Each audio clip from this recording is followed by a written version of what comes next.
नमस्कार मेरे प्यारे भाइयों, मैं हूं अनुज और आप सुन रहे हैं हॉरर कहानी, वो भी मेरी जुबानी। दोस्तों, आज का हॉरर पॉडकास्ट एक शख्स की है जिनका नाम सुमित है। तो चलिए अब यह कहानी सुमित जी के नजरिए से सुनते हैं। लेकिन उससे पहले आप लोगों से एक रिक्वेस्ट है, आप लोग हाइप पॉइंट भेजकर अपना सपोर्ट जरूर दिखाएं। और अगर आप लोग चाहते हैं कि आपका नाम वीडियो में लिया जाए तो कमेंट में अपना नाम और अपने शहर का नाम जरूर लिखें। तो अब ज्यादा समय नहीं लेते हैं, चलिए कहानी की शुरुआत करते हैं। नमस्कार दोस्तों, मेरा नाम सुमित है और आज मैं आपको अपनी जिंदगी की उस सबसे भयानक रात की कहानी सुनाने जा रहा हूं। एक ऐसी रात जिसने मेरी और मेरी गर्लफ्रेंड सिमरन की दुनिया हमेशा के लिए बदल कर रख दी। यह घटना कोई सुनी सुनाई बात नहीं है, बल्कि यह वो खौफनाक हकीकत है जिसे हमने अपनी आंखों से देखा, अपनी रूह में महसूस किया और जिसके साए से हम आज भी पूरी तरह से बाहर नहीं निकल पाए हैं। ये बात आज से लगभग 3 साल पहले की है। मैं उन दिनों दिल्ली में एक मल्टीनेशनल कंपनी में काम करता था। आप तो जानते ही हैं, दिल्ली की जिंदगी भाग दौड़ और तनाव से भरी हुई। सुबह 9 बजे ऑफिस के लिए निकलो तो रात के 9-10 बजे से पहले घर लौटना मुमकिन नहीं हो पाता था। कंप्यूटर स्क्रीन पर आंखें गड़ाए डेडलाइन का पीछा करते करते जिंदगी एक मशीन की तरह हो गई थी। हर दिन एक जैसा, हर हफ्ते एक जैसी घुटन। इस मशीन जैसी जिंदगी में अगर कोई सुकून का पल था तो वो थी सिमरन। सिमरन और मेरा रिश्ता लगभग 2 साल पुराना हो चुका था। हम दोनों एक ही शहर में पले बड़े थे, लेकिन हमारी मुलाकात दिल्ली में ही हुई थी। वो एक दूसरी कंपनी में काम करती थी, लेकिन हमारे रास्ते अक्सर टकरा जाते थे और धीरे धीरे यह मुलाकातें प्यार में बदल गईं। सिमरन मेरी जिंदगी का वो हिस्सा थी जो मुझे इस भाग दौड़ में भी जिंदा होने का एहसास कराती थी। हम दोनों शादी करने की योजना बना रहे थे और अपने भविष्य के सुनहरे सपने बुन रहे थे। हम अक्सर घंटों बैठकर बातें करते कि हमारा एक छोटा सा घर होगा, शहर की भीड़ से दूर, जहां शाम को हम साथ में चाय पिएंगे और वीकेंड पर कहीं घूमने निकल जाया करेंगे। लेकिन यह सब बस सपने थे, क्योंकि हकीकत तो यही थी कि काम का दबाव हम दोनों पर इतना ज्यादा था कि पिछले कई महीनों से हम दोनों को एक पल की भी फुर्सत नहीं मिली थी। जिंदगी बस ऑफिस से घर और घर से ऑफिस की एक रास्ता में कट रही थी।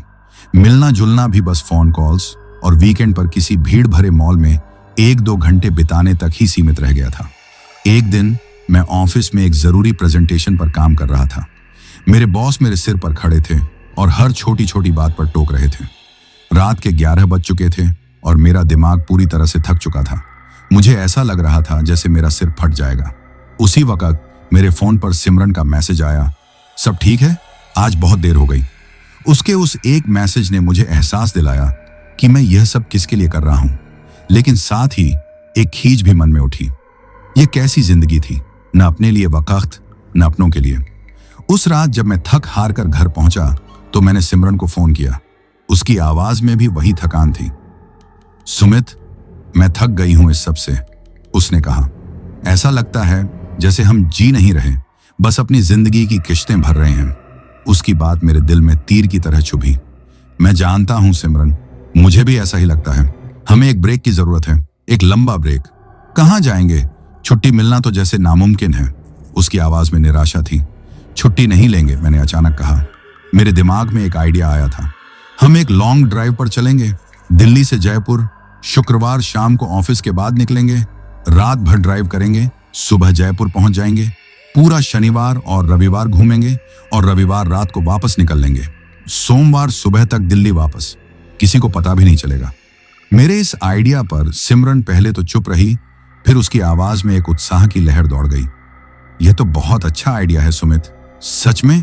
क्या हम यह कर सकते हैं? हाँ, बिल्कुल कर सकते हैं। बस 2 दिन की बात है। हम अपनी जिंदगी के 2 दिन तो अपने हिसाब से जी ही सकते हैं। और बस उसी रात हमारा यह प्लान तय हो गया। अगले 2 दिन हमने ऑफिस में जैसे तैसे काटे। हमारा पूरा ध्यान बस आने वाले शुक्रवार पर था। हम दोनों बच्चों की तरह उत्साहित थे। हमने इंटरनेट पर जयपुर के बारे में पढ़ा, घूमने की जगहों की लिस्ट बनाई और सबसे जरूरी, सफर के लिए गानों की एक लंबी प्लेलिस्ट तैयार की। यह ट्रिप हमारे लिए सिर्फ एक घूमना नहीं था, यह उस घुटन भरी जिंदगी से हमारी बगावत थी, हमारी आजादी का एक छोटा सा लम्हा था। आखिरकार वो शुक्रवार आ ही गया। उस दिन ऑफिस में एक एक पल काटना मुश्किल हो रहा था। मेरी नजरें बार बार घड़ी पर जा रही थी। मैंने जैसे तैसे अपना काम खत्म किया और अपने बॉस से थोड़ी जल्दी निकलने की इजाजत ले ली। शाम के 7 बजे तक मैं अपनी गाड़ी लेकर सिमरन के घर के नीचे खड़ा था। उसने एक हल्का नीला सूट पहना हुआ था और उसके चेहरे पर एक अलग ही चमक थी। उसे देखकर मेरी दिन भर की सारी थकान दूर हो गई। तैयार हो? मैंने मुस्कुराते हुए पूछा। हमेशा से, उसने जवाब दिया और गाड़ी में बैठ गई। मौसम बहुत सुहाना था। हल्की हल्की ठंडी हवा चल रही थी और आसमान में चांद अपनी पूरी चमक के साथ मौजूद था। हमने अपनी पसंदीदा गानों की प्लेलिस्ट लगा ली और गाड़ी दिल्ली की भीड़ भाड़ वाली सड़कों को पीछे छोड़ते हुए हाईवे की ओर बढ़ रही थी। जैसे ही हमारी गाड़ी ने दिल्ली का बॉर्डर पार किया और हम NH 48 पर आए, हमने एक साथ गहरी सांस ली। ऐसा लगा जैसे हमने अपने कंधों से एक बहुत बड़ा बोझ उतार दिया हो। शुरुआती कुछ घंटे तो हंसी मजाक, गानों और भविष्य की योजनाओं पर बात करते हुए कब बीत गए पता ही नहीं चला। हम दोनों बहुत खुश थे, इस बात से अनजान कि यह सुहाना सफर हमारी जिंदगी के सबसे काले अध्याय की प्रस्तावना लिख रहा था। हम इस बात से बेखबर थे कि जिस आजादी को हम महसूस कर रहे थे वो असल में हमें एक ऐसी कैद की तरफ ले जा रही थी जहां से लौटना शायद हमारी किस्मत में नहीं लिखा था। जैसे जैसे रात गहराती गई, हाईवे पर गाड़ियों की संख्या भी कम होती चली गई। जो सड़क कुछ घंटे पहले गाड़ियों की रोशनी से जगमगा रही थी, अब वो सुनसान और अंधेरी होती जा रही थी। सड़क के दोनों ओर घना अंधेरा था, जिसे हमारी गाड़ी की हेडलाइट्स चीरती हुई आगे बढ़ रही थी। ऐसा लग रहा था जैसे हम किसी काली सुरंग में सफर कर रहे हों, जिसका कोई अंत नहीं है। समय का अंदाजा अब नहीं रहा था, लेकिन डैशबोर्ड पर लगी घड़ी बता रही थी कि रात के 11 बज चुके थे।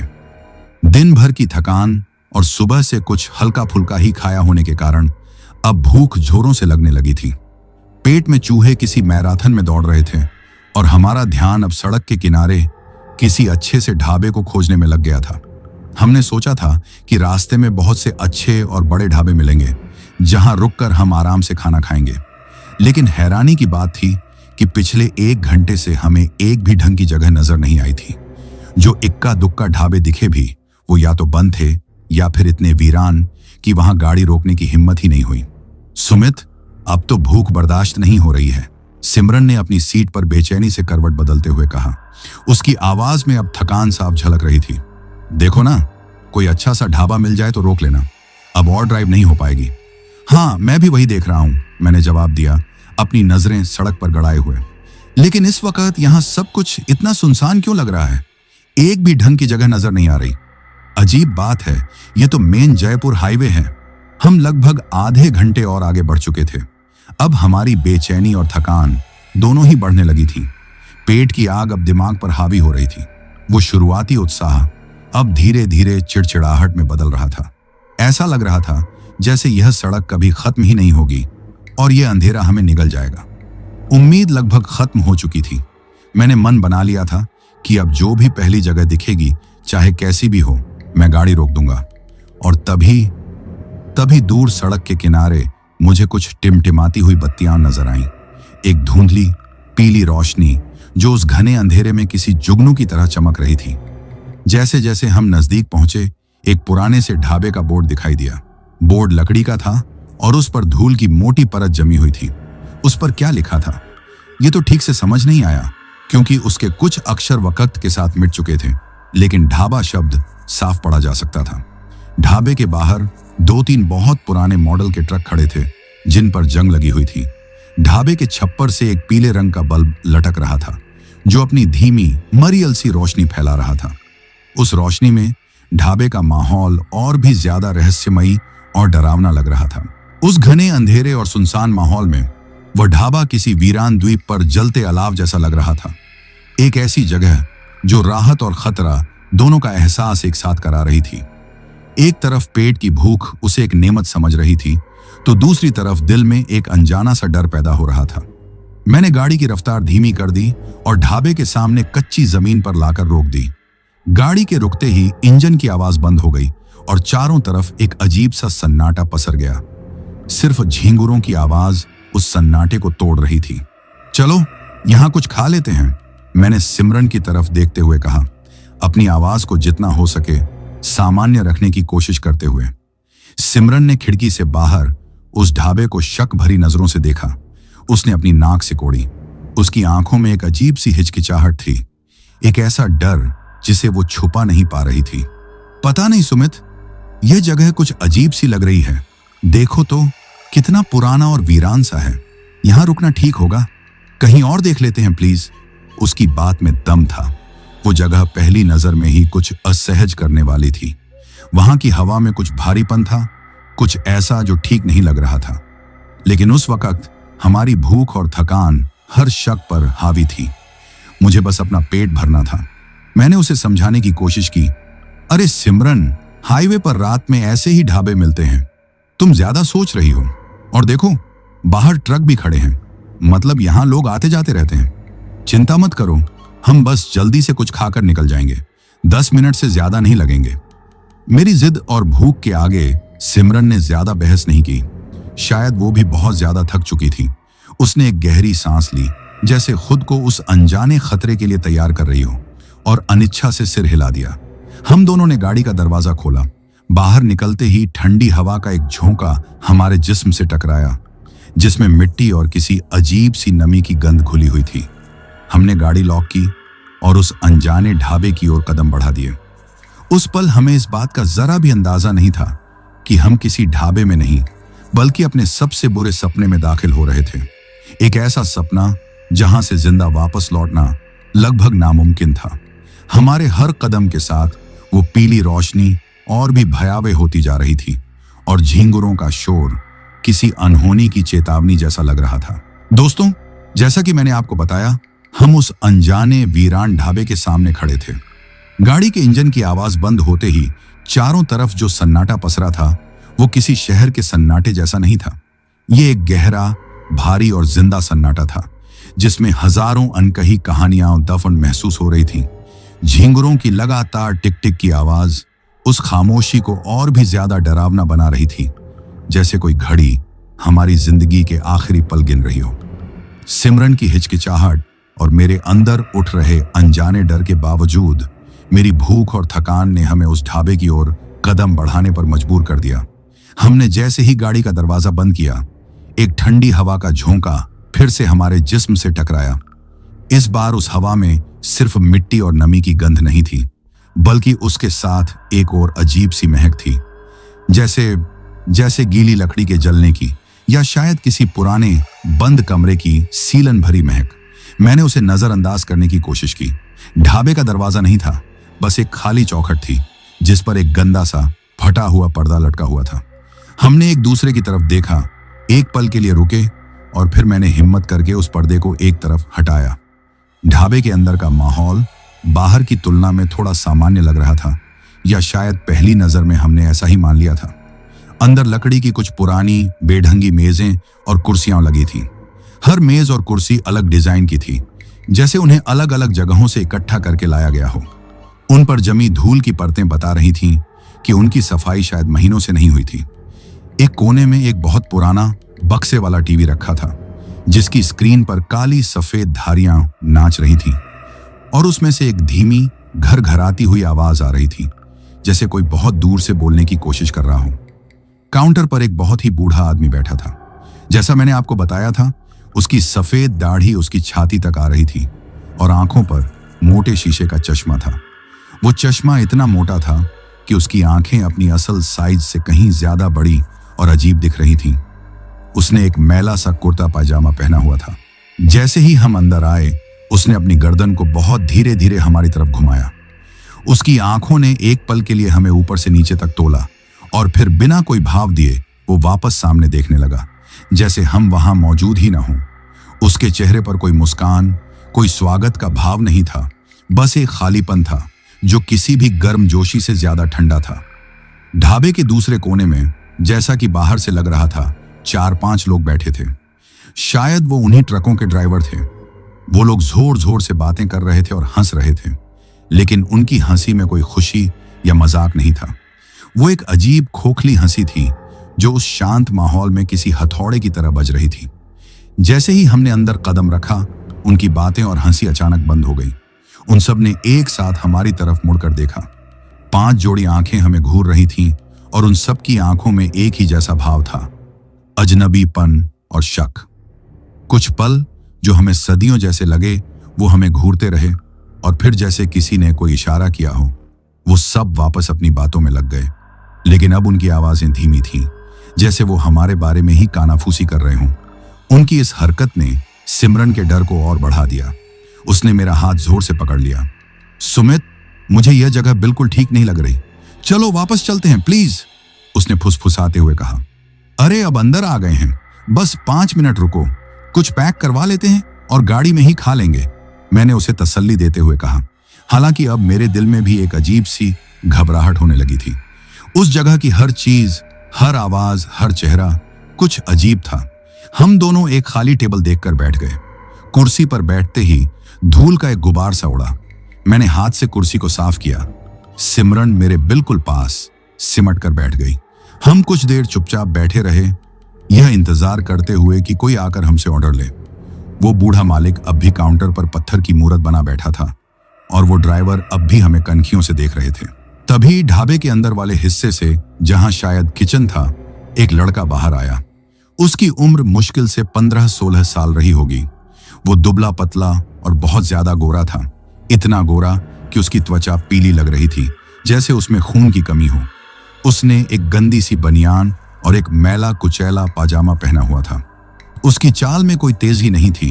वो बहुत धीरे धीरे अपने पैर घसीटते हुए हमारी टेबल की तरफ आया। उसकी आंखें बड़ी बड़ी थीं, लेकिन उनमें कोई चमक नहीं थी। वो बिल्कुल खाली थी। उसने बिना कुछ कहे हमारी टेबल पर स्टील का एक जग और 2 गंदे से गिलास धम्म की आवाज के साथ रख दिए। उस आवाज से हम दोनों चौंक गए। खाने में क्या है? मैंने अपनी आवाज में हिम्मत बटोरते हुए पूछा। लड़के ने जवाब नहीं दिया।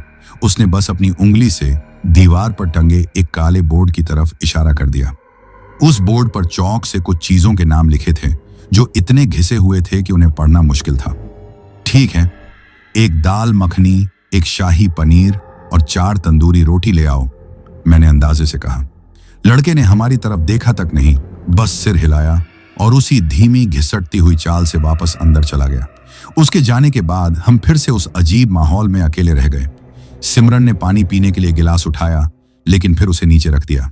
गिलास कितना गंदा है, वह बोली। मैंने भी देखा। गिलास पर उंगलियों के पुराने निशान और पानी के सूखे हुए धब्बे साफ दिख रहे थे। कोई बात नहीं, हम बोतल से पी लेंगे, मैंने कहा, और गाड़ी से पानी की बोतल लाने के लिए उठने लगा। नहीं, मत जाओ, मुझे अकेले यहां डर लगेगा, सिमरन ने मेरा हाथ पकड़कर कहा। मैं वापस बैठ गया। हम अपने खाने का इंतजार कर रहे थे और उस असहज माहौल से ध्यान हटाने के लिए अपने सफर के बारे में बातें करने लगे थे। मैं सिमरन को बता रहा था कि हम सुबह जयपुर पहुंचकर सबसे पहले कहां जाएंगे, कौन से किले देखेंगे, कहां की मशहूर कचौड़ियां खाएंगे। मैं जोर जोर से थोड़ा ज्यादा उत्साह के साथ बोल रहा था, शायद अपने और सिमरन के दिल में बैठे डर को अपनी आवाज से दबाने की कोशिश कर रहा था। तभी मेरी नजर सामने वाली टेबल पर बैठी एक लड़की पर पड़ी। वो हमसे 2 टेबल छोड़कर बैठी थी। वो अकेली थी। उसने सफेद रंग का एक सिंपल सा सलवार सूट पहना हुआ था। उसके लंबे काले बाल खुले हुए थे और उसके चेहरे पर गिरे हुए थे, जिससे उसका चेहरा ठीक से दिखाई नहीं दे रहा था। अजीब बात यह थी कि उसकी टेबल पर न तो कोई खाना था और न ही पानी का गिलास। वो बस खाली बैठी थी, अपनी गोद में अपने हाथों को रखे हुए, बिल्कुल स्थिर, जैसे कोई मूर्ति हो। लेकिन जो चीज सबसे ज्यादा परेशान करने वाली थी वो थी उसकी हरकत। वो हमें देख रही थी। नहीं, वो सिमरन को नहीं, सिर्फ मुझे देख रही थी। उसके चेहरे पर गिरे बालों के बीच से मुझे उसकी एक आंख दिखाई दे रही थी, और वो आंख लगातार मुझे ही घूर रही थी। उसकी आंख बिल्कुल स्थिर थी, बिना एक बार भी पलक झपकाए। उसकी आंख में कोई भाव नहीं था, बस एक खालीपन था। एक ऐसा खालीपन जो किसी की भी रूह कंपा दे। ऐसा लग रहा था जैसे वो मुझे नहीं, बल्कि मेरे अंदर, मेरी आत्मा में झांक रही हो। मुझे अचानक एक अजीब सी ठंडक महसूस हुई, जैसे किसी ने मेरी रीढ़ की हड्डी पर बर्फ रख दी हो। मैंने असहज होकर अपनी नजरें हटाने की कोशिश की और सिमरन से बात करने लगा। और हाँ, हम वहां हवा महल भी चलेंगे। मैंने सुना है वहां से पूरा शहर दिखता है। लेकिन मैं उसकी नजरों के बोझ को अपने ऊपर महसूस कर सकता था। मेरा ध्यान बार बार उसी तरफ जा रहा था। हर बार जब मैं उस तरफ देखता, वो लड़की उसी तरह बैठी मिलती, बिल्कुल बिना हिले डुले, और उसकी वो एक आंख मुझे ही घूरती रहती। मुझे लगा शायद ये मेरा वहम है।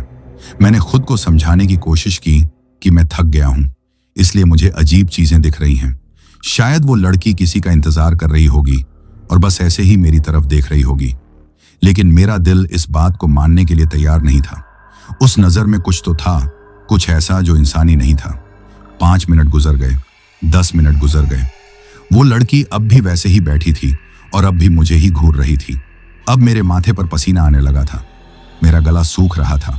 ढाबे के अंदर की वो घरघराती आवाज और ड्राइवरों की कानाफूसी अब मेरे कानों में किसी शोर की तरह चुभ रही थी। मुझसे अब और बर्दाश्त नहीं हुआ। मैंने घबराकर सिमरन के कान के पास झुककर धीरे से कहा, सिमरन जरा देखो तो, सामने वाली टेबल पर जो लड़की बैठी है वो मुझे ऐसे क्यों घूर रही है? बहुत अजीब लग रहा है। सिमरन ने मेरी बात सुनकर हैरानी से उस तरफ देखा जिधर मैं इशारा कर रहा था। उसने अपनी आंखों को सिकोड़कर ध्यान से देखा, पहले उस खाली टेबल को, फिर उसके आसपास की जगहों को, और फिर मेरी तरफ मुड़कर ऐसे देखा जैसे मैं पागल हो गया हूं। कौन लड़की? सुमित, वहां तो कोई भी नहीं है, वो टेबल तो खाली पड़ी है। उसका जवाब सुनकर मेरे शरीर में एक ठंडी लहर दौड़ गई। ऐसा लगा जैसे मेरे पैरों के नीचे से जमीन खिसक गई हो। क्या मतलब कोई नहीं है? मेरी आवाज कांप रही थी। वो देखो, ठीक सामने, सफेद सूट पहने हुए, जिसके बाल चेहरे पर हैं। मैंने फिर से उस तरफ इशारा किया, इस बार ज्यादा जोर देकर, जैसे मेरे जोर देने से वो लड़की सिमरन को भी दिखने लगेगी। सिमरन ने दोबारा उस तरफ बहुत ध्यान से देखा, फिर वो थोड़ा झुंझलाकर बोली, सुमित, मजाक करने का यह वक्त नहीं है, वहां सच में कोई नहीं है। तुम ठीक तो हो? कहीं तुम्हारी तबीयत तो खराब नहीं हो रही? ज्यादा थक गए हो क्या? मैं चुप हो गया। मेरे पास कहने के लिए कुछ नहीं था। मेरी आंखें उस लड़की पर जमी हुई थीं और सिमरन कह रही थी कि वहां कोई नहीं है। मैं क्या कहता? मैं उसे कैसे यकीन दिलाता? और तभी एक ऐसी चीज हुई जिससे मेरी आत्मा तक कांप गई। जैसे ही सिमरन ने कहा कि वहां कोई नहीं है, उस लड़की ने अपने चेहरे पर गिरे बालों को बहुत धीरे से अपने हाथ से हटाया। उसका पूरा चेहरा अब साफ दिखाई दे रहा था। वो एक नौजवान लड़की थी, लेकिन उसका चेहरा बिल्कुल सफेद था, जैसे मोम का बना हो, और उसके चेहरे पर, उसके होंठों पर एक हल्की, लगभग न दिखने वाली मुस्कान थी। वो मुस्कुरा रही थी, जैसे वो सिमरन की बात सुनकर मेरा मजाक उड़ा रही हो, जैसे वो कह रही हो, देखा, मुझे सिर्फ तुम ही देख सकते हो। मेरा दिल जोर जोर से धड़कने लगा, सांस लेना मुश्किल हो गया। क्या मैं पागल हो रहा था, या फिर कुछ ऐसा था जो सिर्फ मुझे ही दिखाई दे रहा था? उस एक पल में उस ढाबे का पूरा माहौल मेरे लिए बदल गया। जो जगह कुछ देर पहले बस अजीब और गंदी लग रही थी, अब वो रहस्यों और अनकहे खौफ से भरी हुई महसूस हो रही थी। मुझे यह एहसास हो गया था कि हमने यहां रुककर अपनी जिंदगी की सबसे बड़ी और शायद आखिरी गलती कर दी है। दोस्तों, उस लड़की के चेहरे पर खिली वो भयानक मुस्कान और सिमरन के वो शब्द, सुमित, वहां कोई नहीं है, मेरे दिमाग में किसी टूटे हुए रिकॉर्ड की तरह बार बार घूम रहे थे। मेरा पूरा वजूद जैसे 2 हिस्सों में बंट गया था। एक हिस्सा मेरी आंखों पर यकीन कर रहा था, जो उस खौफ को साफ साफ देख रही थी। दूसरा हिस्सा मेरे दिमाग का था, जो सिमरन की बात को मानकर मुझे यह समझाने की कोशिश कर रहा था कि यह सब मेरी थकान का नतीजा है, एक वहम है, एक मतिभ्रम। मैं अपनी कुर्सी पर पत्थर की तरह जम गया था। मेरी आंखें अब भी उसी खाली टेबल पर टिकी थीं, जहां कुछ सेकंड पहले तक वो लड़की बैठी थी। अब वो वहां नहीं थी। वो मुस्कान, वो चेहरा, सब कुछ हवा में घुल गया था, जैसे कभी था ही नहीं। लेकिन उसकी मौजूदगी का एहसास अब भी वहां था। हवा में एक अजीब सी ठंडक थी, और उस जगह से अब भी एक अनजानी, नकारात्मक ऊर्जा महसूस हो रही थी। सुमित, तुम सुन रहे हो? सिमरन ने मेरे कंधे को धीरे से हिलाते हुए कहा। उसकी आवाज में अब झुंझलाहट से ज्यादा चिंता थी। क्या हुआ तुम्हें? तुम एकदम से चुप क्यों हो गए? तुम्हारा चेहरा इतना सफेद क्यों पड़ गया है? मैंने उसकी तरफ देखा। उसकी आंखों में मेरे लिए फिक्र थी, एक गहरी उलझन थी। मैं उसे कैसे बताता कि मैंने क्या देखा था? अगर मैंने उसे बताया कि वो लड़की मुझे मजाक उड़ाकर मुस्कुराई और फिर गायब हो गई, तो वो यकीनन सोचेगी कि मैं पागल हो गया हूं। शायद मैं सच में पागल हो रहा था। दिन भर का काम, रात भर की ड्राइव, हो सकता है मेरा दिमाग अब जवाब दे रहा हो। कुछ नहीं, मैंने हकलाते हुए कहा। बस ऐसे ही लगा जैसे कोई बैठा है, शायद लाइट की वजह से कोई परछाई होगी। मैंने एक बहुत ही कमजोर बहाना बनाया, एक ऐसा बहाना जिस पर मैं खुद भी यकीन नहीं करना चाहता था। परछाई? सुमित, वहां बिल्कुल खाली जगह है। मुझे लगता है हमें अब खाना जल्दी खत्म करके यहां से निकलना चाहिए। तुम्हारी हालत ठीक नहीं लग रही, उसने कहा और मेरे हाथ पर अपना हाथ रख दिया। उसका हाथ गर्म था और उसकी छुअन ने मुझे एक पल के लिए हकीकत की दुनिया में वापस खींच लिया। शायद वो सही कह रही थी। यह जगह ही मनहूस थी। यहाँ की हवा में ही कुछ ऐसा था जो इंसान को वहम करने पर मजबूर कर दे। मैंने एक गहरी सांस ली और खुद को सामान्य करने की कोशिश की। हाँ, तुम ठीक कह रही हो, बस खाना आ जाए फिर हम तुरंत निकलते हैं। मेरे इतना कहते ही जैसे किसी ने मेरी बात सुन ली हो, किचन के दरवाजे का पर्दा हटा और वहीं पीला बीमार सा दिखने वाला लड़का हमारे खाने की थालियां नाव लेकर बाहर आया। वो अब भी उसी तरह अपने पैर घसीटते हुए चल रहा था। उसकी आंखें अब भी नीचे जमीन पर गड़ी हुई थीं। उसने हमारी टेबल के पास आकर दोनों थालियां हमारे सामने रख दी। इस बार भी उसने एक शब्द नहीं कहा। थालियों के टेबल पर रखते ही गर्मा गर्म खाने की एक महक उठी। दाल मखनी के ऊपर मक्खन पिघल रहा था। शाही पनीर की तरी का रंग बहुत गहरा और आकर्षक था और साथ में गर्मा गर्म तंदूरी रोटियां रखी थीं जिन पर भी मक्खन लगा हुआ था। एक पल के लिए उस खुशबू ने मेरे दिमाग पर छाए डर के बादलों को थोड़ा सा छांट दिया। मेरी भूख जो डर की वजह से मर चुकी थी एक बार फिर से जाग उठी। वाह, खाना तो बहुत अच्छा लग रहा है, सिमरन ने खुश होकर कहा। शायद वो भी माहौल को हल्का करने की कोशिश कर रही थी। चलो चलो जल्दी से शुरू करो, मुझे बहुत जोर की भूख लगी है। उसने पहली रोटी तोड़ी और खाने लगी। खाना तो सच में बहुत स्वादिष्ट है, उसने मुंह में निवाला भरे हुए कहा। तुम भी खाओ सुमित। मैंने भी सोचा कि शायद मैं ही ज्यादा सोच रहा हूं। खाना खाकर यहां से निकलते हैं, फिर सब ठीक हो जाएगा। मैंने एक गहरी सांस ली और रोटी का एक टुकड़ा तोड़ा। मैंने दाल और पनीर के साथ एक और सब्जी मंगवाई थी, चिकन करी। उसकी खुशबू बहुत तेज और मसालेदार थी। मैंने रोटी का टुकड़ा उस चिकन करी के कटोरे में डुबोया। जैसे ही मैंने पहला निवाला अपने मुंह की तरफ बढ़ाया, मेरी नजर करी के कटोरे पर पड़ी।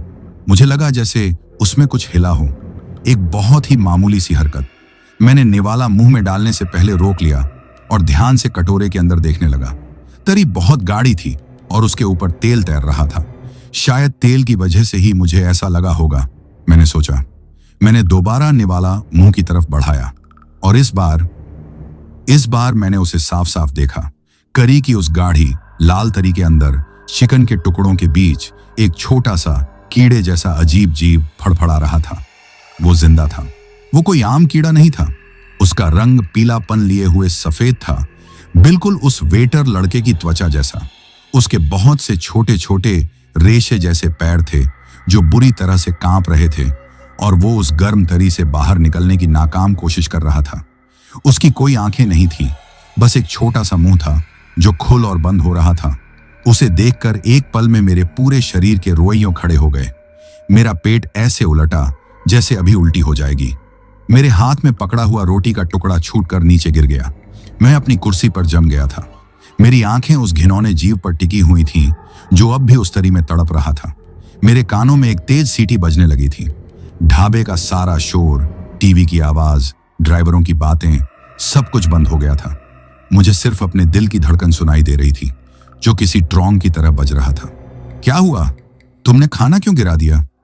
सिमरन की आवाज मुझे जैसे किसी दूसरी दुनिया से आती हुई सुनाई दी। मैं बोल नहीं पा रहा था। मेरे गले में जैसे कुछ फंस गया हो। घिन और डर का एक ऐसा बवंडर मेरे अंदर उठा कि मेरा दिमाग सुन्न पड़ गया। यह वहम नहीं हो सकता था, यह हकीकत थी, एक घिनौनी डरावनी हकीकत जो मेरे खाने के कटोरे में रेंग रही थी। और फिर उस डर और घिन की जगह एक अजीब से गुस्से ने ले ली। इन लोगों ने हमें यह क्या परोस दिया था?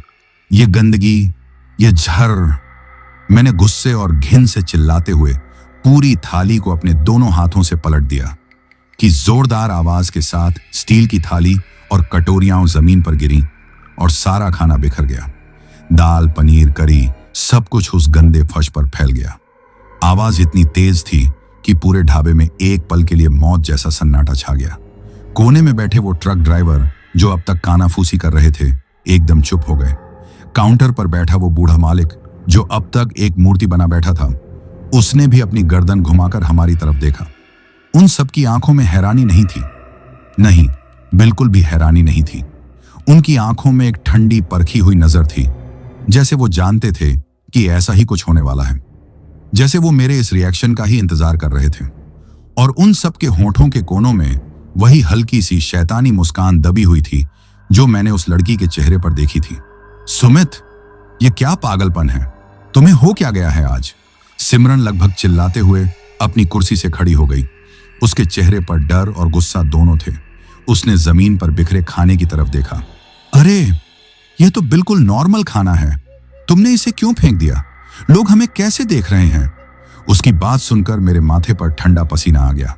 मेरा गुस्सा एक पल में हवा हो गया और उसकी जगह वापस उसी बर्फीले डर ने ले ली। मैंने कांपती हुई उंगली से जमीन पर पड़ी करी की तरफ इशारा किया जो अब फर्श पर फैल चुकी थी। उसमें कीड़ा था सिमरन, वो जिंदा था, एक बहुत ही अजीब सा जीव। सिमरन ने नीचे झुककर ध्यान से देखा। वो जमीन पर बिखरे खाने के हर टुकड़े को ऐसे देख रही थी जैसे कोई सबूत ढूंढ रही हो। फिर उसने मेरी आंखों में आंखें डालकर कहा। उसकी आवाज में अब गुस्सा नहीं, बल्कि मेरे लिए एक गहरी चिंता थी, वैसी चिंता जैसी किसी अपने को दिमागी तौर पर बीमार देखकर होती है। सुमित, यहां कोई कीड़ा नहीं है, देखो, दाल और पनीर जमीन पर गिरे पड़े हैं, बस प्लीज शांत हो जाओ। तुम आज बहुत अजीब बर्ताव कर रहे हो, तुम मुझे डरा रहे हो। मैं हक्का बक्का रह गया। मैंने भी नीचे देखा।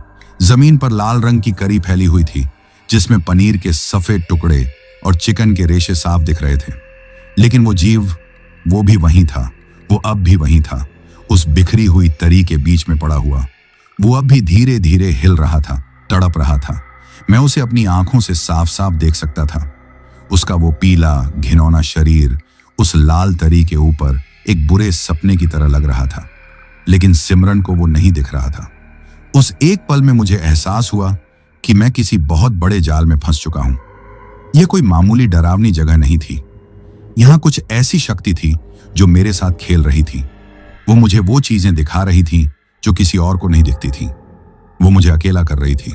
वो मुझे सिमरन की नजरों में और शायद खुद मेरी अपनी नजरों में भी पागल साबित करना चाहती थी।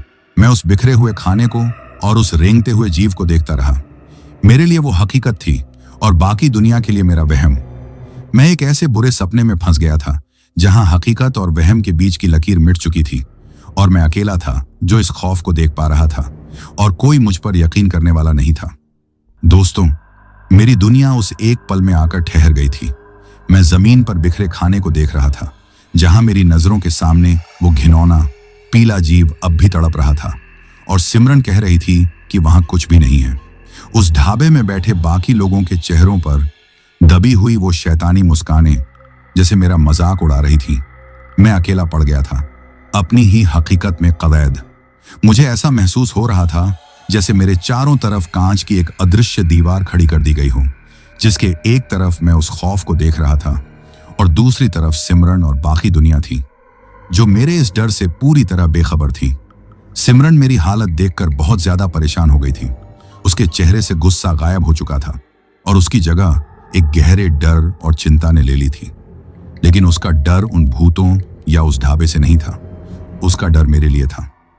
उसे लग रहा था कि मेरे दिमाग ने काम करना बंद कर दिया है, कि मैं किसी नर्वस ब्रेकडाउन से गुजर रहा हूं। सुमित, उठो, उसने मेरे पास आकर मेरा हाथ पकड़ते हुए नरमी से कहा।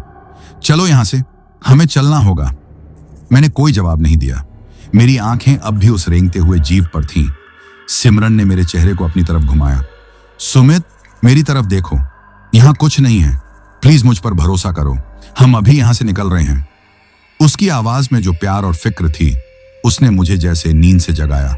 मैंने उस जमीन से अपनी नजरें हटाईं और सिमरन की आंखों में देखा। मैंने हिम्मत करके खड़े होने की कोशिश की। मेरे पैर अब भी कांप रहे थे। सिमरन ने मुझे सहारा दिया। चलो, पैसे देकर निकलते हैं, उसने कहा और मेरा हाथ पकड़कर मुझे काउंटर की तरफ ले जाने लगी। काउंटर पर वो बूढ़ा मालिक अब भी उसी तरह बैठा था, लेकिन अब वो सीधा हमें ही देख रहा था। उसके चश्मे के मोटे शीशों के पीछे उसकी आंखें चमक रही थीं। जैसे ही हम काउंटर के पास पहुंचे, उसके चेहरे पर एक अजीब सी अप्राकृतिक मुस्कान फैल गई। खाना पसंद नहीं आया साहब? उसने एक बहुत ही मीठी लेकिन अंदर तक चुभने वाली आवाज में कहा, नहीं, वो इनकी तबीयत कुछ ठीक नहीं है, हमें बस बिल दे दीजिए, हम निकल रहे हैं। सिमरन ने जल्दी से कहा। बूढ़े आदमी ने पैसे लेने के लिए हाथ नहीं बढ़ाया, वो बस मुझे घूरता रहा। फिर वो हंसा, एक सूखी खड़खड़ाती हुई हंसी। अरे जाने की इतनी भी क्या जल्दी है मेम साहब, मेहमान तो भगवान का रूप होते हैं और मेहमानों से क्या पैसे लेना, अभी तो आपकी पूरी मेहमान नवाजी बाकी है। उसकी इस बात को सुनकर मेरे शरीर में एक सिहरन दौड़ गई। पूरी मेहमान नवाजी बाकी है, इस एक लाइन में कितनी धमकियां छुपी हुई थीं, यह मैं महसूस कर सकता था। नहीं नहीं, आप बस पैसे बताइए, सिमरन ने जिद की। शायद उसे भी उस आदमी की बातों में कुछ अजीब लगा था। उसने अपने पर्स से 500 का एक नोट निकालकर काउंटर पर रख दिया। आप इसी में से रख लीजिए। बूढ़े आदमी ने उस नोट को देखा और फिर मुझे। उसकी मुस्कान और भी चौड़ी हो गई। उसने बहुत धीरे से अपना कांपता हुआ हाथ आगे बढ़ाया और वो नोट उठा लिया। उसकी उंगलियां सूखी और ठंडी थीं और जब उसने नोट उठाया तो उसकी एक उंगली सिमरन के हाथ से छू गई। सिमरन ने अपना हाथ ऐसे पीछे खींचा जैसे उसे किसी ने बिजली का झटका दे दिया हो। ठीक है, जैसा आप चाहें, बूढ़े आदमी ने कहा और पैसे अपने गले में रख लिए। चलो सुमित, सिमरन ने मेरा हाथ खींचा और हम दरवाजे की तरफ बढ़ने लगे। मैं एक पल भी वहां और नहीं रुकना चाहता था, बस किसी तरह अपनी गाड़ी तक पहुंचकर इस मनहूस जगह से दूर भाग जाना चाहता था। हम जैसे ही उस गंदे पर्दे को हटाकर बाहर निकलने वाले थे, सिमरन अचानक रुक गई। उफ, सुमित, मुझे बस 1 मिनट के लिए वॉशरूम जाना है, हाथ बहुत गंदे लग रहे हैं। नहीं, मेरे मुंह से चीखते हुए निकला। कहीं नहीं जाना है, चलो अभी। मैं उसे किसी भी कीमत पर अपनी नजरों से दूर नहीं करना चाहता था। सुमित, पागल हो गए हो क्या? वो थोड़ा गुस्से में बोली। बस हाथ ही तो धोने हैं, 1 मिनट लगेगा, तुम यहीं दरवाजे पर रुको, मैं अभी आई। मैं उससे बहस करना चाहता था, उसे रोकना चाहता था, लेकिन मेरे पास कोई वजह नहीं थी। मैं उसे यह कैसे कहता कि मुझे डर लग रहा है कि अगर तुम अंदर गई तो शायद वापस नहीं आओगी। वो मुझे सच में पागल समझती। ठीक है, मैंने हार मानते हुए कहा, लेकिन प्लीज जल्दी आना, मैं गाड़ी के पास तुम्हारा इंतजार कर रहा हूं। हाँ बाबा, आ रही हूं, कहकर वो वापस अंदर मुड़ी। ढाबे के अंदर एक कोने में एक और दरवाजा था जिस पर शौचालय लिखा हुआ था। वो उस दरवाजे की तरफ बढ़ गई। मैंने उसे तब तक देखा जब तक वो उस दरवाजे के अंदर नहीं चली गई। मैं बाहर आ गया। रात की ठंडी हवा मेरे पसीने से तर चेहरे से टकराई तो थोड़ा सुकून मिला। मैं अपनी गाड़ी के पास आकर उसके बोनट से टिककर खड़ा हो गया। मेरा दिल अब भी बहुत तेजी से धड़क रहा था। मैंने ढाबे की तरफ देखा। उस पीली रोशनी में वो जगह किसी जानवर की खोपड़ी जैसी लग रही थी, जिसकी खाली आंखें मुझे घूर रही थीं। मेरे दिमाग में वो लड़की, वो रेंगता हुआ कीड़ा, वो बूढ़ा मालिक, सब एक साथ घूम रहे थे। क्या यह सब सच था या मैं अपना मानसिक संतुलन खो चुका था? मैं इन्हीं सवालों में उलझा हुआ था कि तभी मेरी नजर हमारी कार के ठीक बगल में पड़ी और मेरे दिल की धड़कन एक पल के लिए रुक गई। हमारी कार के ठीक बगल में एक और बूढ़ा आदमी खड़ा था। यह ढाबे का मालिक नहीं था, यह कोई और था। उसने फटे पुराने चिथड़े हो चुके कपड़े पहने हुए थे।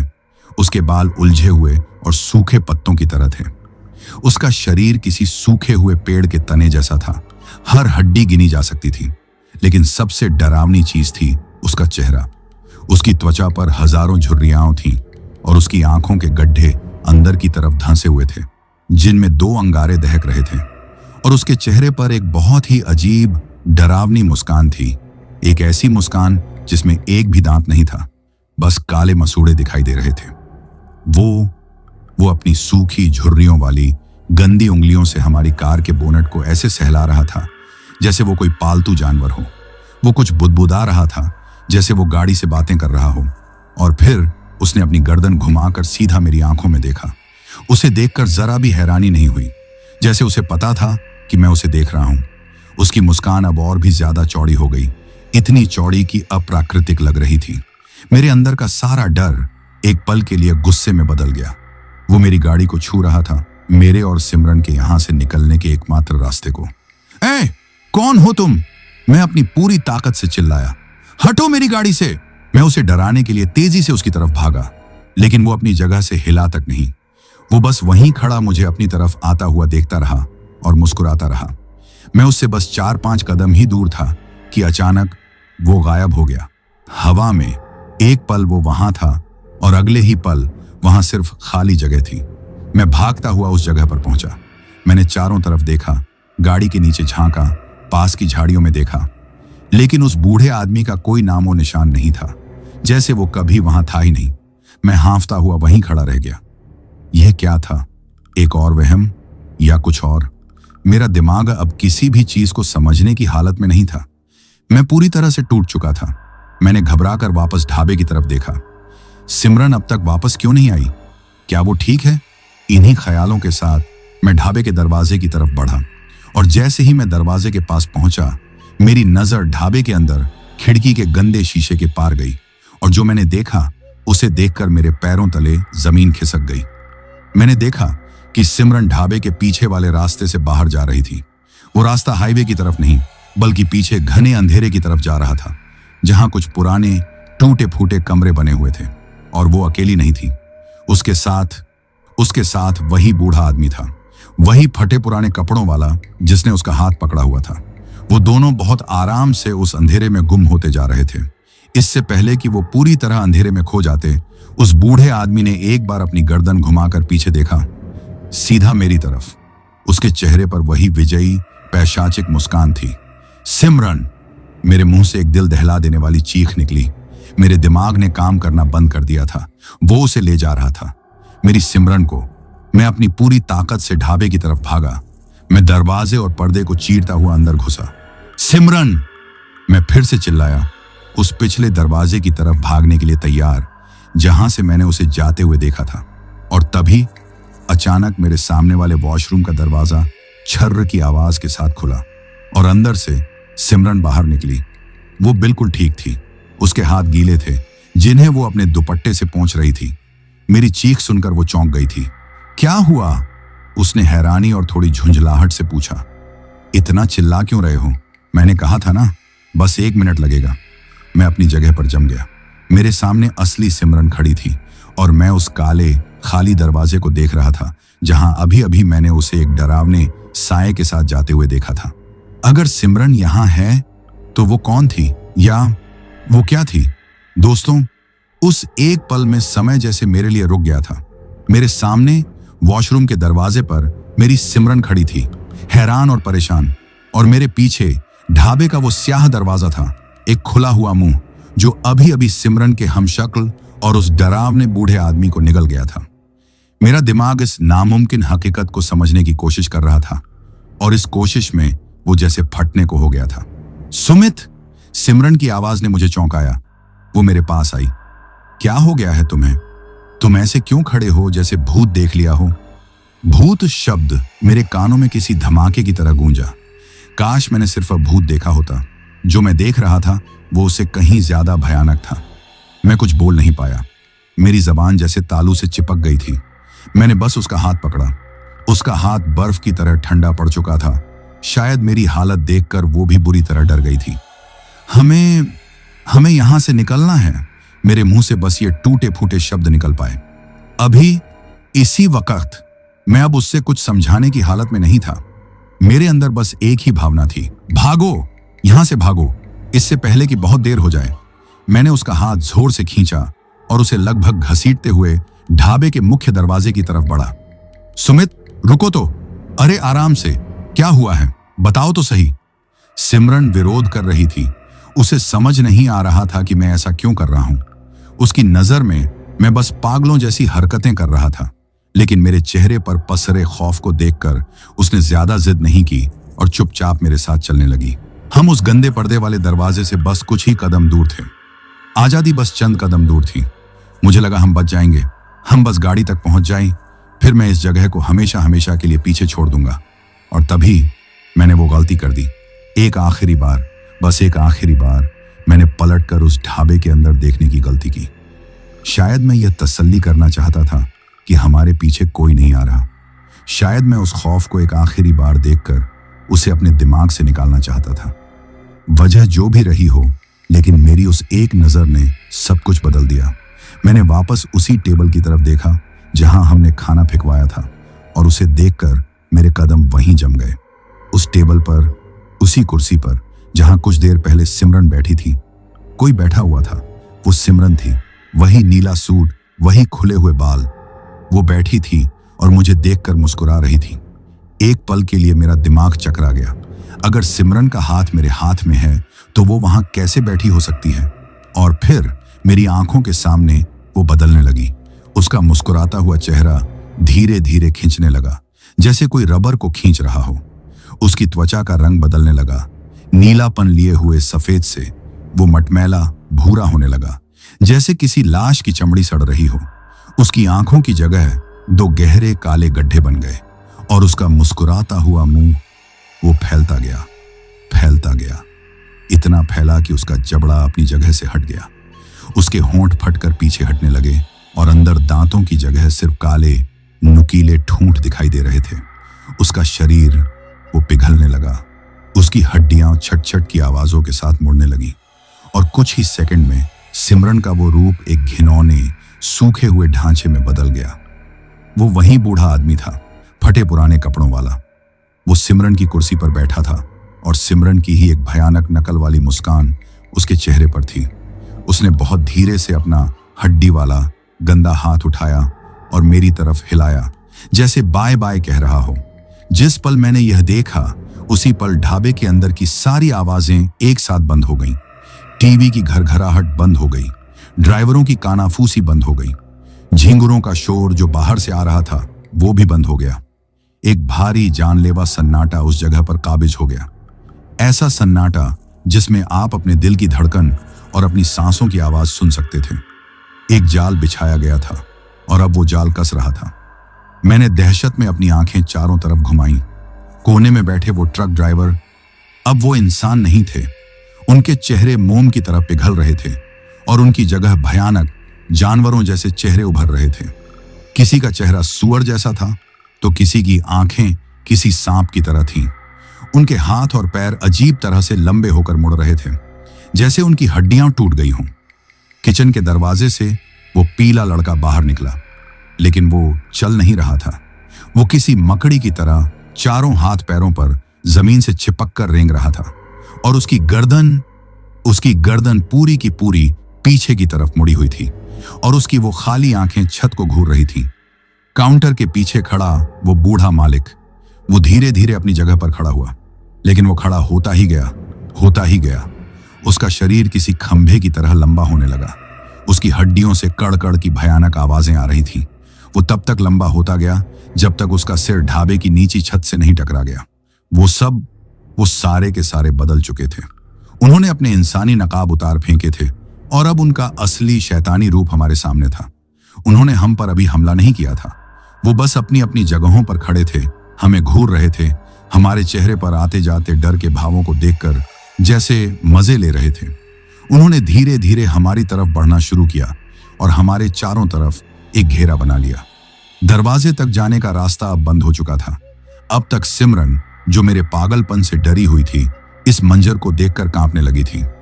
शायद उसे वो भयानक चेहरे उस तरह नहीं दिख रहे थे जैसे मुझे दिख रहे थे, लेकिन उस जानलेवा सन्नाटे को, उन सब की घूरती हुई नजरों को और उनकी उस अजीब धीमी चाल को वो भी महसूस कर सकती थी। उसे भी एहसास हो गया था कि हम किसी बहुत बड़ी मुसीबत में फंस चुके हैं। सुमित, उसके मुंह से कांपती हुई आवाज में मेरा नाम निकला। ये लोग हमें ऐसे क्यों देख रहे हैं? ये क्या हो रहा है? मैं कुछ जवाब देता, उससे पहले ही वो बूढ़ा आदमी जो सिमरन के रूप में कुर्सी पर बैठा था, अपनी कुर्सी को घर्रर की आवाज के साथ पीछे धकेलते हुए खड़ा हो गया। वो हमारी तरफ देख रहा था और फिर वो बोला, लेकिन उसकी आवाज किसी एक इंसान की नहीं थी। ऐसा लगा जैसे 10-20 लोग एक साथ बोल रहे हों। कुछ फुसफुसा रहे थे, कुछ गुर्रा रहे थे। हवा में सरसराते सूखे पत्तों जैसी वो आवाज उस सन्नाटे में गूंज उठी। उसने वही शब्द कहे जो ढाबे के मालिक ने कहे थे, लेकिन इस बार उनका मतलब साफ था। मैंने कहा था ना, मेहमान नवाजी अभी बाकी है।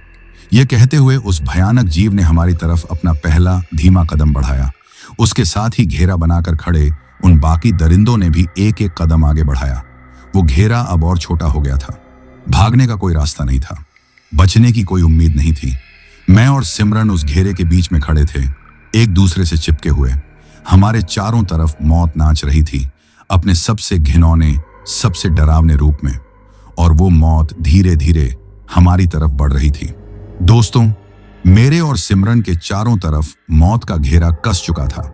वो भयानक अमानवीय जीव जो कुछ देर पहले तक इंसानी नकाब ओढ़े बैठे थे, अब अपने असली रूप में हमारे सामने थे। हवा में एक अजीब सी सड़ी हुई गंध भर गई थी और उस जानलेवा सन्नाटे में सिर्फ उन दरिंदों के मुंह से निकलती घुरघुराहट की आवाजें आ रही थी।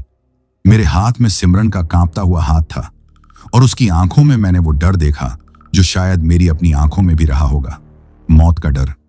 वो बूढ़ा चिथड़ों वाला आदमी जिसने सिमरन का रूप धरा था, हमारी तरफ बढ़ रहा था। उसके हर कदम के साथ जमीन पर उसके नंगे हड्डी वाले पैर एक सूखी चटकने वाली आवाज पैदा कर रहे थे। मेरे दिमाग ने काम करना बंद कर दिया था।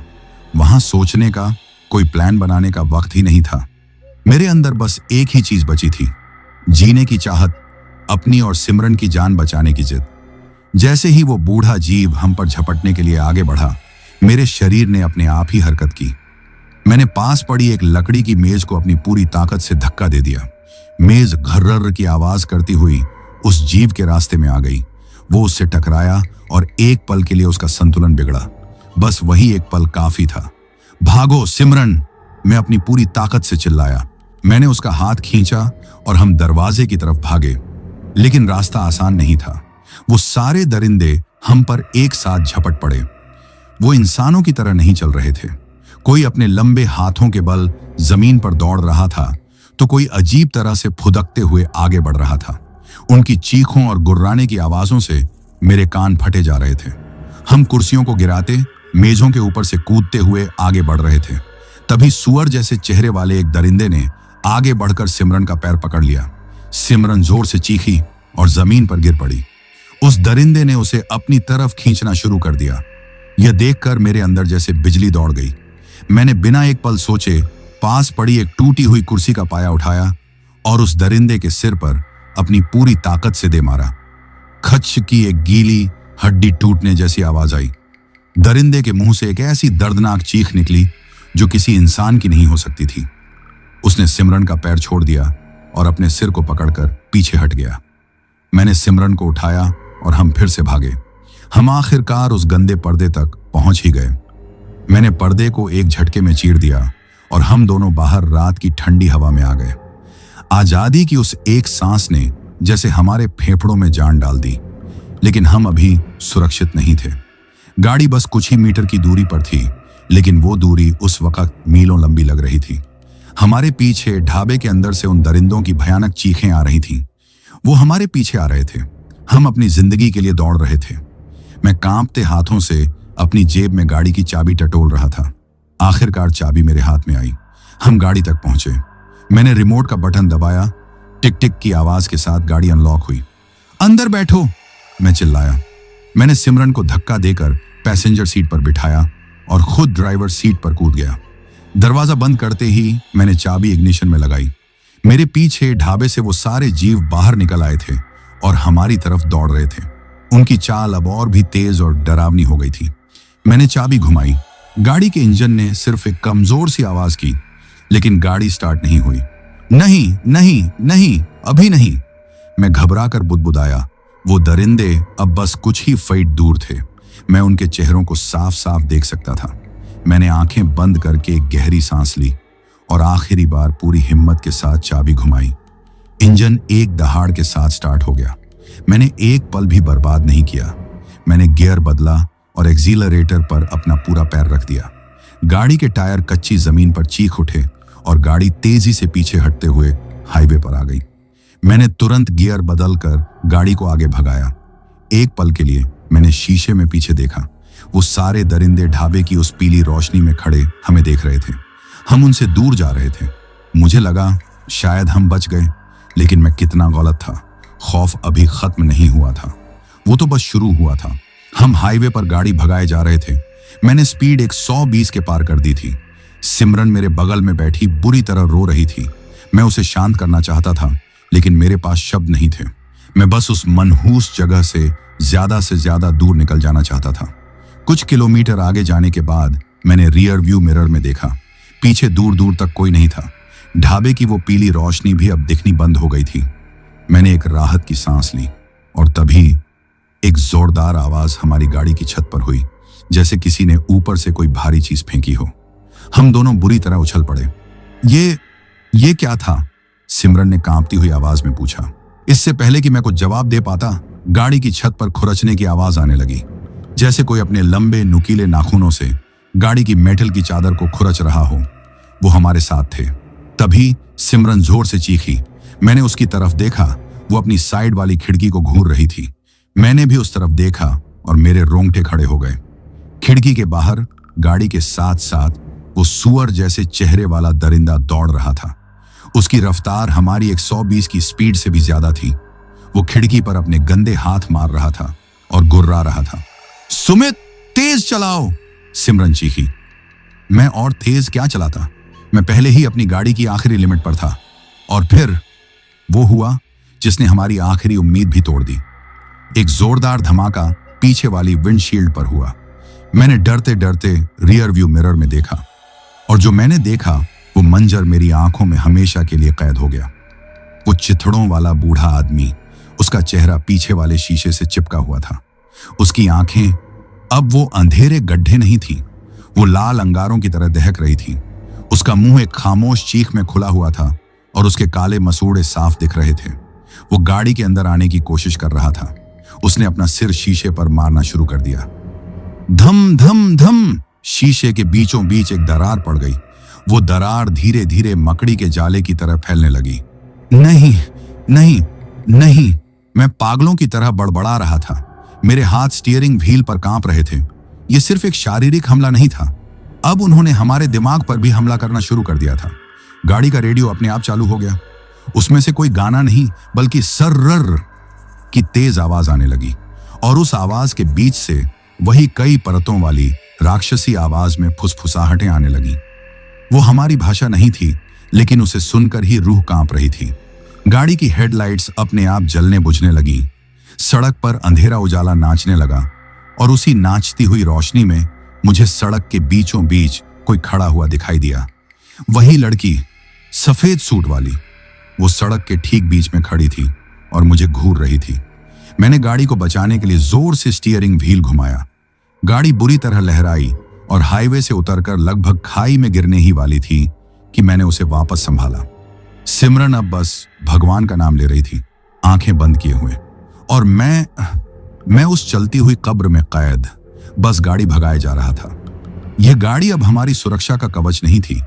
यह एक लोहे का पिंजरा बन चुकी थी, जिसमें हम दो शिकार फंसे हुए थे, और शिकारी उसे तोड़कर अंदर आने की कोशिश कर रहे थे। पता नहीं कितनी देर यह भयानक खेल चलता रहा। हर एक पल एक सदी जैसा लग रहा था, और फिर अचानक सब कुछ शांत हो गया। छत पर खुरचने की आवाज बंद हो गई। खिड़की के बाहर दौड़ता हुआ वो दरिंदा गायब हो गया। रेडियो बंद हो गया, और सबसे भयानक, पीछे शीशे पर सिर पटकने की आवाज भी बंद हो गई। एक अजीब सा बेचैन कर देने वाला सन्नाटा छा गया। क्या वो चले गए? क्या उन्होंने हार मान ली? मैंने और सिमरन ने एक दूसरे की तरफ डर और उम्मीद भरी नजरों से देखा। मैंने हिम्मत करके रियर व्यू मिरर में देखा। पीछे की सीट खाली थी, पीछे की सड़क खाली थी। दूर दूर तक अंधेरे के सिवा कुछ नहीं था। मैंने सामने सड़क की तरफ देखा और मेरा खून जम गया। सड़क के बीचों बीच हमारी हेडलाइट्स की रोशनी में वो सब खड़े थे। आदमी, वो सुअर जैसा दरिंदा, वो मकड़ी की तरह रेंगने वाला लड़का, वो आसमान छूता मालिक, वो सब के सब एक दीवार की तरह रास्ता रोककर खड़े थे। वो हमारा इंतजार कर रहे थे। ढाबा पीछे छूट गया था, लेकिन उसके बाशिंदे हमारा रास्ता रोके खड़े थे। भागने के लिए अब कोई जगह नहीं बची थी। मैंने अपनी पूरी ताकत से ब्रेक पर पैर मारा। गाड़ी के टायर चींख की दिल दहला देने वाली आवाज के साथ जमीन पर घिसटे और उन दरिंदों की दीवार की तरफ फिसलने लगे। दोस्तों, गाड़ी के टायर हाईवे की खुरदरी सतह पर चीख रहे थे। मौत की वो दीवार हमारे सामने खड़ी थी, और हमारी गाड़ी एक बेकाबू पतंग की तरह उसकी तरफ खींची चली जा रही थी। सिमरन की आंखें डर के मारे बंद थीं, और उसके मुंह से बस दबी दबी सी सिसकियां निकल रही थीं। मेरे दिमाग में उस एक पल में हजारों ख्याल कौंध गए। मेरे माँ बाप, सिमरन के साथ देखे हुए सपने, हमारी अधूरी जिंदगी, सब कुछ एक फिल्म की रील की तरह मेरी आंखों के सामने से गुजर गया। यह अंत था, लेकिन शायद किस्मत ने हमारे लिए कुछ और ही लिखा था। जैसे ही गाड़ी उन दरिंदों से टकराने वाली थी, मेरे अंदर की किसी अनजानी शक्ति ने मुझसे वो करवाया जो मैंने सोचा भी नहीं था। मैंने अपनी पूरी ताकत से स्टीयरिंग व्हील को दाहिनी तरफ घुमा दिया। गाड़ी बुरी तरह घूमी, ऐसा लगा जैसे अभी पलट जाएगी। टायर सड़क पर अपनी पकड़ खो चुके थे। एक भयानक घुमाव के साथ हमारी गाड़ी हाईवे से उतरकर एक कच्ची उबड़-खाबड़ पगडंडी पर जा गिरी, जिसके बारे में मुझे पता भी नहीं था कि वो वहां मौजूद है। गाड़ी उस कच्ची सड़क पर बुरी तरह उछलने लगी। हमारा सिर छत से टकराया। अंदर रखा सारा सामान इधर उधर बिखर गया। कुछ दूर तक बेकाबू दौड़ने के बाद गाड़ी एक जोरदार झटके के साथ एक पुराने मोटे पेड़ के तने से टकराकर रुक गई। बैंग की आवाज के साथ इंजन बंद हो गया और हेडलाइट्स बुझ गईं। एक पल के लिए सब कुछ शांत हो गया। इंजन के बंद होने के बाद चारों तरफ एक अजीब सा सन्नाटा छा गया। सिर्फ हमारे हांफने की और सिमरन के रोने की आवाज उस सन्नाटे को तोड़ रही थी। हम दोनों बुरी तरह हिले हुए थे। शरीर में कई जगह चोटें आई थीं, लेकिन हम जिंदा थे। मैंने डरते डरते पीछे मुड़कर हाईवे की तरफ देखा। वो सारे दरिंदे अब भी वहीं खड़े थे, हाईवे पर। वो उस कच्ची सड़क के मुहाने पर खड़े हमें घूर रहे थे, लेकिन वो आगे नहीं आ रहे थे। जैसे कोई अदृश्य दीवार उन्हें रोक रही हो। वो बस वहीं खड़े गुर्रा रहे थे, अपनी जगह पर बेचैनी से घूम रहे थे, लेकिन उस पगडंडी पर एक कदम भी नहीं रख रहे थे। क्यों? वो हमारा पीछा क्यों नहीं कर रहे थे? और तभी मेरी नजर उस चीज पर पड़ी जिसने हमें बचाया था। उस कच्ची पगडंडी के आखिरी छोर पर, जहां हमारी गाड़ी आकर रुकी थी, वहां एक छोटा, बहुत पुराना सा मंदिर था। सफेद पत्थर से बना, जिस पर समय की मार साफ दिख रही थी। मंदिर के ऊपर एक छोटा सा बल्ब जल रहा था, जिसकी पीली शांत रोशनी उस घने भयावह अंधेरे को चीर रही थी। वो रोशनी उस रात में उम्मीद की एक किरण जैसी थी, सुकून का एक छोटा सा द्वीप। सिमरन, देखो, मैंने कांपती हुई उंगली से इशारा किया। सिमरन ने अपनी आंखें खोलीं और उस मंदिर को देखा। उसे देखकर उसकी आंखों में एक पल के लिए आंसुओं की जगह उम्मीद की एक चमक आई। हम एक पल भी रुके नहीं। हमने गाड़ी का दरवाजा खोला और उस मंदिर की तरफ भागे। हमारे पैर लड़खड़ा रहे थे, लेकिन हम गिरते पड़ते बस उस रोशनी की तरफ बढ़े जा रहे थे। हमें अब भी डर था कि कहीं वो दरिंदे अपना मन बदलकर हमारे पीछे ना आ जाए। हम मंदिर की सीढ़ियां चढ़े। दरवाजा लकड़ी का था, पुराना और भारी, लेकिन वो बंद नहीं था। हमने दरवाजे को धक्का दिया और अंदर चले गए। मंदिर के अंदर कदम रखते ही हमें एक अजीब सा बदलाव महसूस हुआ। बाहर की वो जानलेवा बर्फीली हवा जैसे दरवाजे पर ही रुक गई। अंदर एक शांति थी, एक अजीब सा सुकून और गर्मी का एहसास था। हवा में फूलों और अगरबत्ती की एक धीमी पवित्र महक थी। वो एहसास कि कोई हमें घूर रहा है, वो अचानक गायब हो गया, जैसे किसी ने हमारे ऊपर से एक भारी बोझ हटा दिया हो। तभी मंदिर के अंदर वाले कमरे से एक बूढ़े पंडित जी बाहर निकले। शायद हमारी आवाजों से उनकी नींद खुल गई थी। उन्होंने एक सफेद धोती और शॉल पहनी हुई थी और उनके चेहरे पर एक बहुत ही शांत और दयालु भाव था।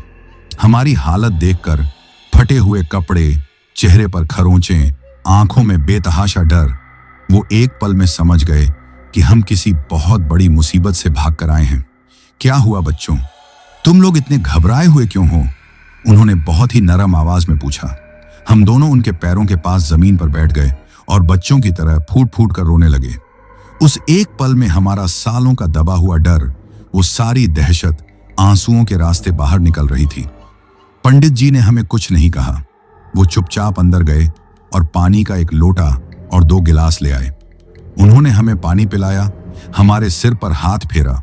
फिर वो एक कोने में रखे संदूक से एक पुरानी मोटी चादर निकाल कर लाए और हमारे कंधों पर डाल दी। उन्होंने पास में एक दिया जलाया और धीरे धीरे कुछ मंत्र पढ़ने लगे। उनकी आवाज में, उन मंत्रों में एक अजीब सी ताकत थी जो हमारे कांपते हुए दिलों को शांत कर रही थी। लगभग आधे घंटे बाद जब हम थोड़े सामान्य हुए तो उन्होंने हमसे पूछा कि क्या हुआ था। हमने एक दूसरे की तरफ देखा। हम उन्हें क्या बताते? क्या वो हमारी बात पर यकीन करते? लेकिन अब हमारे पास खोने के लिए कुछ नहीं था और मैंने बोलना शुरू किया। मैंने उन्हें सब कुछ बताया, उस सुनसान हाईवे से लेकर उस अजीब ढाबे तक, वो सफेद सूट वाली लड़की, खाने में वो रेंगता हुआ कीड़ा, सिमरन का हमशक्ल, और फिर उन दरिंदों का हमला और वो जानलेवा पीछा। मैंने एक एक बात बिना कुछ छुपाए उन्हें बता दी। मैं ये उम्मीद कर रहा था कि वो हमें पागल समझेंगे या कहेंगे कि यह हमारा वहम था, लेकिन पंडित जी के चेहरे पर हैरानी नहीं थी। वो बहुत ही गंभीर भाव से हमारी पूरी बात सुनते रहे। जब मैंने अपनी बात खत्म की तो उन्होंने एक गहरी सांस ली। तुम लोग बहुत भाग्यशाली हो बच्चों, जो भगवान ने तुम्हारी रक्षा की और तुम्हें यहां तक पहुंचा दिया। उन्होंने कहा, तुम पहले नहीं हो जिनके साथ यह हुआ है। उनकी बात सुनकर हम चौंक गए। इस हाईवे का यह हिस्सा ठीक नहीं है, उन्होंने बताना शुरू किया।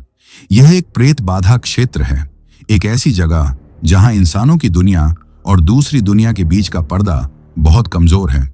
उन्होंने हमें उस जगह की कहानी सुनाई। उन्होंने बताया कि सालों पहले जहां हमने वो ढाबा देखा था, वहां सच में एक परिवार रहता था, लेकिन वो कोई आम परिवार नहीं था। वो काले जादू और तंत्र मंत्र करने वाले लोग थे। वो रात में सुनसान सड़क पर अकेले मुसाफिरों को अपने ढाबे पर रोकते थे, उन्हें खाने में जहर देकर मार डालते थे और फिर उनका सारा सामान लूटकर उनकी लाशों को पास की बंजर जमीन में दफना देते थे। सालों तक उनका यह खूनी खेल चलता रहा। आखिर में जब उनके पाप का घड़ा भरा तो आस-पास के गांव वालों ने मिलकर उन सबको पकड़ लिया और उन्हें वहीं जिंदा जला दिया। लेकिन मौत से उनकी कहानी खत्म नहीं हुई, पंडित जी ने कहा।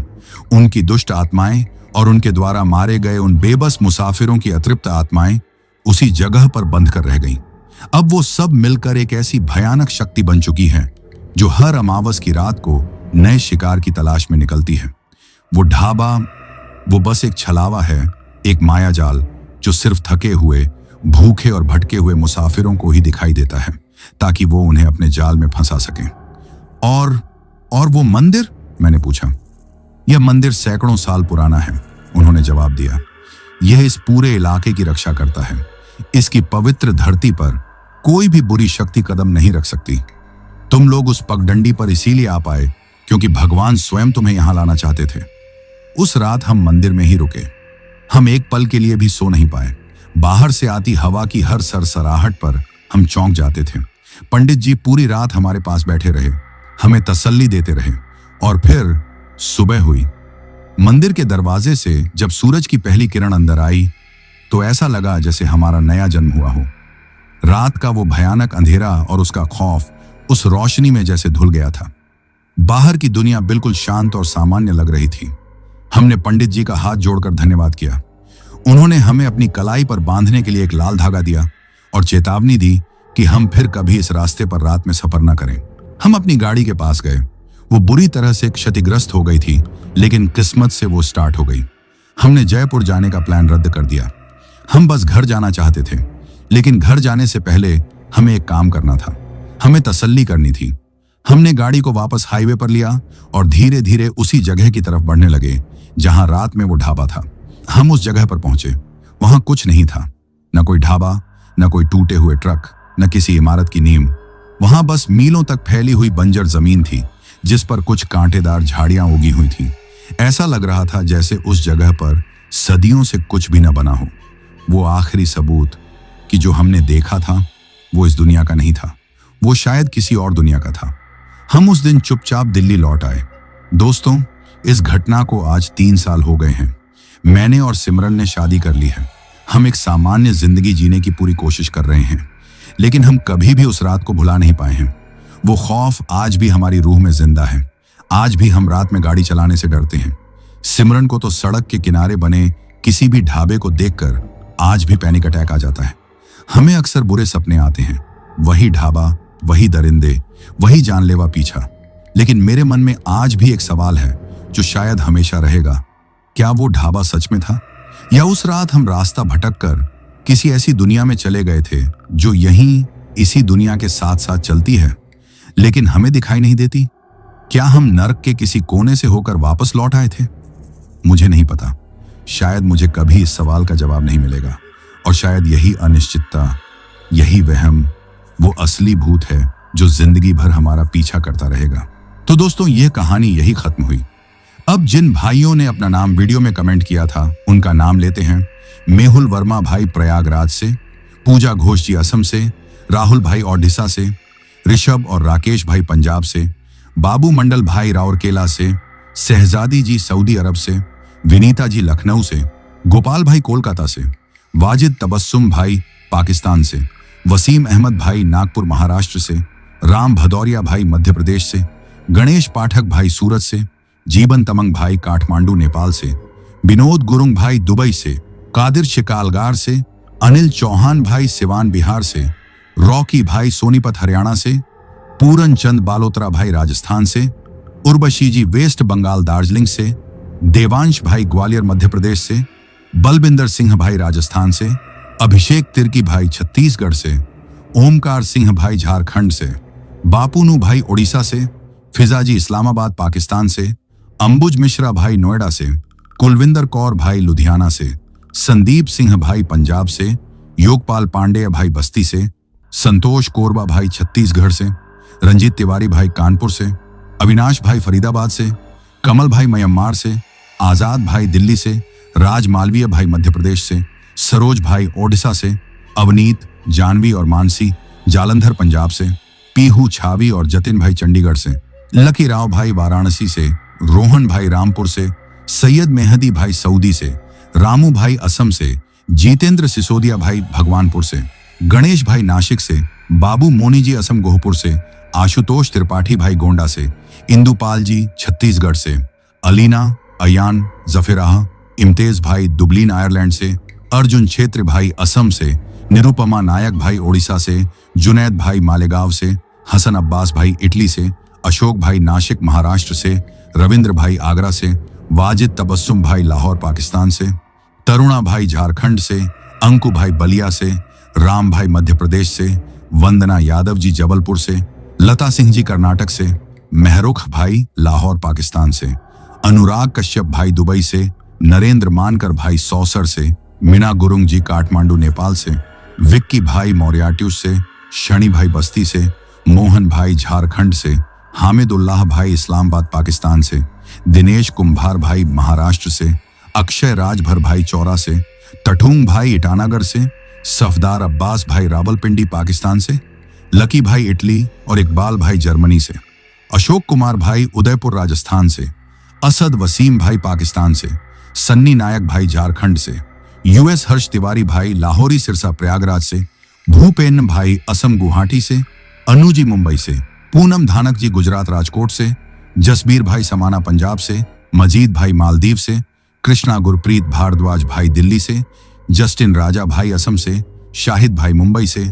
देबू कुमार भाई जमशेदपुर झारखंड से, रियाज शाहजमाल भाई अलीगढ़ से, हाफिजा भाई जूनागढ़ से, उस्मान अली भाई पाकिस्तान से, सुखदेव भाई फरीदाबाद से, उषा शाह जी सिलगुरी से, साबिर भाई सीतामढ़ी से, भास्कर भाई दुबई से, अमन सिंह भाई इंग्लैंड से, सूरज सूजले भाई महाराष्ट्र से, मुन्ना भाई म्यांमार से, दिवाकर मोहर भाई कुलेश्वर से, साहिल खान भाई नागपुर महाराष्ट्र से, गुरफान खान भाई उत्तर प्रदेश से, ख्वाजा पुनीत भाई रायचूर से, रजत और रितिका जी शिमला से, सूर्या भाई हरियाणा से, अरुण पासवान भाई बिहार से, रिक्की भाई दार्जिलिंग से, फैजान भाई दिल्ली से, अरुण कुमार भाई अयोध्या से, अंसार खान भाई मेवाड़ से, राम बाबू भाई बिलासपुर से, दीप डीलों भाई चंडीगढ़ से, मनोज भाई इंडिया से, अमोल भाई विरार से, पंकज भाई हरियाणा से, दृष्टि और बैसा देवी जी दिल्ली से, अजय भारद्वाज भाई आजमगढ़ उत्तर प्रदेश से। और जिन भाइयों ने अपना नाम कमेंट किया है लेकिन उनका नाम वीडियो में नहीं लिया गया है, तो भाइयों आप लोग टेंशन ना ले, आप लोगों का नाम अगली वीडियो में जरूर लिया जाएगा। और अगर आप लोग भी चाहते हैं कि आपका नाम वीडियो में लिया जाए तो अपना नाम और अपने शहर का नाम वीडियो में कमेंट करें। अगर आपको यह कहानी पसंद आई हो तो वीडियो को लाइक और चैनल को सब्सक्राइब करें ताकि और भी डरावनी कहानियां आप तक पहुंच सकें। कहानी को अंत तक सुनने के लिए दिल से धन्यवाद दोस्तों। आज के लिए बस इतना ही, मिलते हैं जल्द ही कुछ नई कहानियों के साथ। तब तक के लिए अपना ध्यान रखिए।